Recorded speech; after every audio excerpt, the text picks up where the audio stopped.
Hello YouTube, this is Rain Shine Fine coming at you with another book review. And this time it is Book of Juju, African Spirituality for Healing, Liberation, and Self-Discovery. So I picked up this book from my local library. It's by author Juju. I really resonated with this book on my spiritual journey. I like to read, as you know, and I picked up this book because I feel that in today's day and age, there's a lot of stigma around ATRs and ADRs, African traditional religions and African diasporic religions. And when it comes to spirituality, amongst people of color, indigenous people, black people, people of African descent, I believe that we, because of the indoctrination of Christianity and Islam and other foreign religions, feel that our ancestral traditions have no value or have very little value or have been labeled as demonic, witchcraft, and so I took it upon myself to learn myself. I'm not going to listen to what other people tell me to believe. And so I've been reading books like this on my journey. I really like this book because it talks about the type of backgrounds we all come from as people of African descent. We tend to come from backgrounds that are very religious. If you're a churchgoer growing up, then it's something that's in you, and you're taught about the Bible, you're taught about the Quran, and anything that's outside of that, you would receive a lot of backlash, you would receive ostracization from family members, from friends, and so you have to be really strong in yourself to go about discovering about your ancestors and the traditions that they did. I believe that this book helped along my journey. Has helped me to just be honest with myself. Have a conversation with your ancestors. It may seem like you're crazy. There may be days where you don't think you're really talking to anybody, but continue to meditate, build your altar space.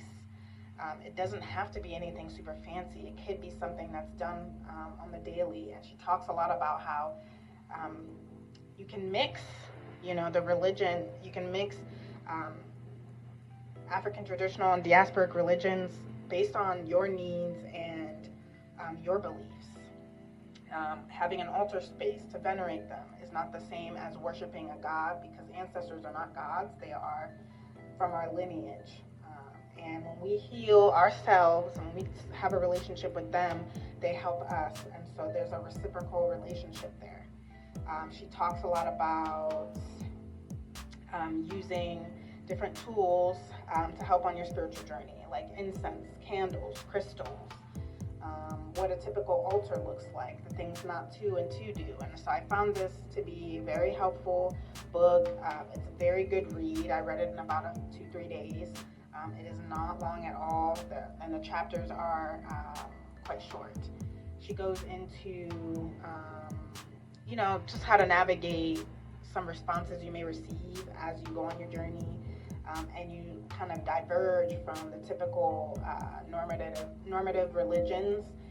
If you choose to study other African religions like Ifa, Candomblé, Hoodoo, Voodoo, Akan traditional religions, follow the Orishas, which is in the Nigerian tradition, and I don't believe I know the tribe. It might be Yoruba, might be Igbo. I apologize if I made any mistakes. And just how to navigate in your daily life, and how to be strong in yourself.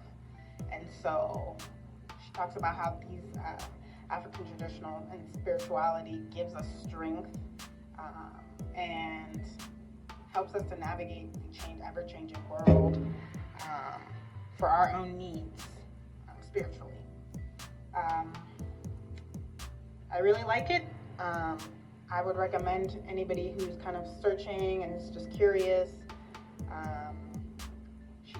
She talks about the, kind of decolonizing our minds, and not thinking of what our ancestors did as witchcraft.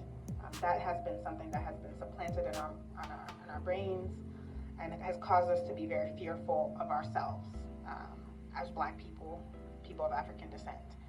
And so, again, the book is called Book of Juju, African Spirituality for Healing, Liberation, and Self-Discovery.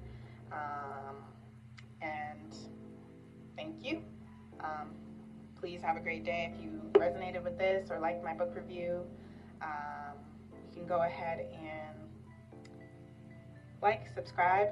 Thank you so much for your time, and have a great day.